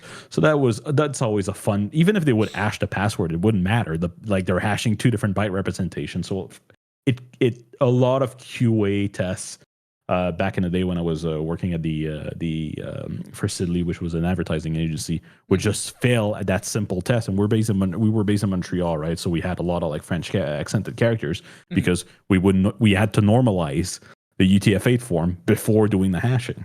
Mm-hmm, mm-hmm. So there's weird internal stuff like that between platforms. I mean, everybody knows about the different line endings between, for example, Windows. Old Darwin, now they switched to like the normal line feed character, but before it was just a carrier's return for some reason. And then Linux, which uses the line feed character. So yeah, there's difference between platforms sometimes, which are always fun to handle. Yeah. Yeah. I'm happy that a lot of I'm happy. Like, I get why they exist because these platforms were developed independently, but I'm very happy that at least some things we can agree on between the platforms. Where it's like it's just easier to not do things weirdly. Like the fact that we don't have this situation like we had where different regions would handle special characters in different ways. Now we have this whole Unicode thing, and we can agree on what Unicode means, and it makes things considerably easier. Now, some platforms like to add there's like a custom Unicode space where stuff is unassigned. Some platforms like to use that to do funny things. But for the most part, it's okay. Same thing with like port handling, for example. I'm very happy that we can generally agree on certain ports mean certain things. Don't overlap the port. Don't. You can change it if you need to, but preferably leave it as it is. There is a whole open space of unused ports. Go and use those ones. Oh, yeah. Yeah, I mean, standardization definitely has its place, and it's less of a far west than it was even 20 years ago, where it's just interoperability between systems is just a pain in the behind. So, but to go back to browsers, thank God IE11 is gone. yeah. One thing back on the main topic is, so this solution was a opt-out. So it's something that is enabled by default, and you had to actively go and disable it. Now, some people were confused about the thing not showing up in search. They're like, oh my god, Mozilla is hiding it. You can't search for the... No, it was because they were indexing... I think the problem is they weren't indexing H2 tags properly. They weren't indexing H1s, actually. H1, okay. I think I saw that as well. I think I'm the one who commented that on your Discord. But yeah, they weren't indexing like the H1 headers. H2 headers were indexed, and it does make sense if you look at the other like search panes. Like you would search general, you would end up like pretty much every single setting, or search, you would end up with a full page. So it does make sense in a way that they wouldn't index like the H1s. But yeah, some people just decided to be like full. It's a conspiracy. Yeah, a lot of people... Occam's razor is very misunderstood. Like, oftentimes, the simplest solution is what is happening. And that's what it was. Some developer just forgot to index things properly. Like, that's much easier than there being this, like, giant conspiracy that Mozilla is trying to hide this. They made public statements about it, not trying to hide it from you. Like, that doesn't even make any sense as a position to take. So yeah, and I believe they fixed it since the .1 release of 128. But so now you search advertising, it's there. Yeah, I when I disabled it on mine the other day, it showed up. It's fine. There's no issue.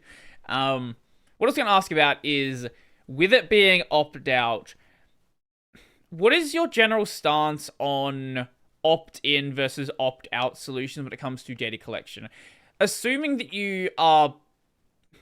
Let's assume it's a system where you're comfortable with the data. It doesn't matter what the data is, whatever your criteria is for okay. Do you think a solution like that should still be opt-out? Or because there is people that simply don't like any sort of data collection whatsoever, it should instead be opt-in, I guess, to appease those people, or however you want to frame it? Yeah, I feel like it should be an informed choice, regardless if it's opt-out or opt-in. If they would have popped up something saying, hey, this is affecting your privacy, this is something that we've added. We've turned it on by default. Here's the button to turn it off, but at least you're informed about it once you launch. I don't think I would have any issue if it would be opt-out or opt-in, right? Because the user is informed about something that affects their privacy. Yeah, I would prefer, personally speaking, to be opt-in, but that's my personal preference. In the big scheme of thing, it does a bit make sense that particular feature is opt-out, but inform the user. It's not that hard. Even if it's opt-out, Just let them know that you've made a change. You've added a setting that affects their privacy. And if they want to opt out, they can click that button. It's not that hard. So when Mozilla does something again where it's possibly gonna be like an issue with their users, how do you think they should better approach it to make sure that it doesn't explode in their face again? Two ways. Have a global opt-out in the settings for all data collection. So that way, even if there's a new setting that comes in, you're automatically opt out because you turned off. You've opted out for all data collection. And then have a mechanism, either a small window that pops up in the address bar or something before you navigate, or in the what's new page saying, hey, there's something that affects your privacy. Here's what you need to know, and here's how you act upon it. That would be fine. Increase communication and have a global opt-out, I think, is the two things that Mozilla needs to do. That's fair. Because I think the problem, and this is a problem that a lot of projects have, where they make a change, but they don't really understand how to communicate it to the user. Like, if you're a developer, you're going to be in spaces where you're looking at, like, developer matrices, developer IRCs, you're looking at release notes and change logs and all this stuff, so you're going to see things as they're happening. But I think what is often misunderstood is that a lot of people aren't looking at blogs related to it. They're not looking at the code changes. They're not looking at all of this stuff that is important to look at, and if you really want to know, like, that's where you should be looking. They're kind of just, like, hoping something gets mentioned to them in the application. I know there's definitely going to be fatigue with that if they say every single change, but I do agree that some sort of mention, especially for big things regarding data, like especially regarding data because it's Mozilla, and Mozilla has this privacy reputation that a lot of people have assigned to them. I think, yeah, putting it in a way the user's going to know about it is the only way that, like, I think really makes sense. And it's the same thing with, like, a lot of these FOSS projects that do these donation campaigns. They wonder why the donation campaigns aren't successful, but you don't tell the user about it. You put it on your website, you'll put it on, like, your Mastodon feed, but the only people that are looking at that are your most dedicated of dedicated users. Yeah, but I would argue that having a pop-up, for example, in KDE saying, hey, we're doing donation drive would annoy the users more than actually provide people, like, encourage people to donate. So I don't necessarily think that that's necessarily a good option here.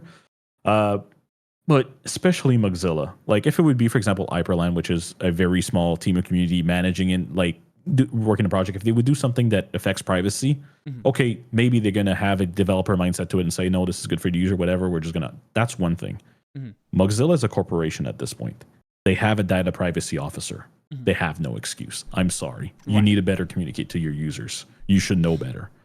And if you don't have a mechanism to do that right now, you need to enforce a mechanism to do that and actually implement it. Yeah. I have a lot of...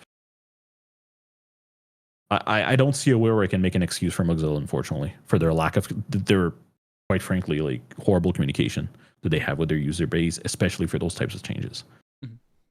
I think a lot of people let Mozilla get off the hook for a lot of stuff just because, you know, they're not Google. So there's, like, this... Mozilla has a lot of leeway to do things that kind of annoy people, but I think, I don't know, got to a point where people, as I was saying before, like, there's a lot of stuff they've done over the past 10 years that have just built up a lot of distrust, and this is the thing that ended up getting, like, a lot of people talking about it. Yep. And there's still some information that's wrong out there that Mozilla never corrected. The Android version of Firefox does not have the setting. The reason why it doesn't have the setting in the setting menu is because the code, as far as I checked, isn't merged. Like, it is part of the code, but it's not compiled. So the PPA experiment is not part of Firefox Mobile. But yet you saw a lot of people online saying, "Oh, well, you have to enable the flags and turn it off in the options because the setting isn't there in the option. They're trying to hide it." And well, no, it's not there because the code itself, like, the flag is there because the actual file that defines flag is shared between all builds. But the actual browser implementation, DOM implementation of PPA is not compiled when you compile a Firefox build for Android. So turning on or off the setting does not do anything. And it was like never turned on on Firefox mobile, period. I actually didn't see people talking about that. Yeah, well, if you go on Mastodon, there's a lot of people saying, "Oh, you got to go like do this, go in the flags, turn it off," but yeah, it's. I think just seeing the word advertisement causes a lot of panic in people's mind, and I fully understand as somebody who absolutely hates being tracked. But yeah, I don't think we needed to be alarmist about that bigger change. Right. Yeah. No, I think that's all fair. Well, we're pretty much gone through everything I want to talk about anyway. We somehow got close to 2 hours talking about like random other stuff that was not at all on topic. But that is exactly on brand for this show. And people watch it for some reason. I don't really get it. Let people know where they can find your stuff or anything you want to direct people to, and yeah, all that fun stuff. Yeah, absolutely. The easiest way to, if you want to follow me, is just go on my website, andrewmoore.ca, where you'll have all my socials on there. I never post on YouTube. I think the video on YouTube is there from like 2011, and it's me complaining to our regulator that our incumbent telecoms in Canada are bad actors that want to kill unlimited internet plans. That didn't come to pass, thank God. Other than that, I post on my blog sometimes. I might actually do a post about Bitwarden taking a bad decision with their passkey implementation. So that might be coming up. We'll see. But yeah, they're essentially ignoring user verification. If a website requests user verification, they used to ask the user to put in their master password to verify that they're really the user. They're turning that off due to user friction, which it would just lead to people banning Bitwarden's GUID from services, because if you're lying, they're sending that they did do user verification, so they're setting the flag to true in the attestation even though they didn't. So it's a bit weird. They're not being standard compliant based on so we'll see. I'm thinking of writing about it, but I need to understand what's going on before. Right. So yeah, that's fun. I that one hadn't come across my radar yet. It's a recent change. I don't think they've released the version that removes user verification yet. So it's in their pipeline. It's coming in the July version, which has been delayed due to build failures, but it's coming up. Okay. Anything else you want to direct people to, or is that pretty much it? That's pretty much it. Okay. Yeah, my main channel is Brody Robertson. I do Linux videos there 6-ish days a week. Check it out, see what's over there. I've got my gaming channel, Brody on Games. Right now, I'm probably still playing through Devil May Cry 4 and Kingdom Hearts Birth by Sleep. Both very fun games. And if you want to hear the audio version of this, you can find that on basically any audio podcast platform. There is an RSS feed. Put it into your favorite app and you'll be good to go. And if you want to see the video, it is on YouTube, Tech Over Tea. And I'll give you the final word. What do you want to say? How do you want to end us off? I don't forget to contact your legislators. Make sure that they hear you, that we're all tired of invasive behavioral tracking on the web, and maybe we can get that ball rolling now that there's alternatives in place. Hopefully, that'll be nice. Yeah. Sweet. All right.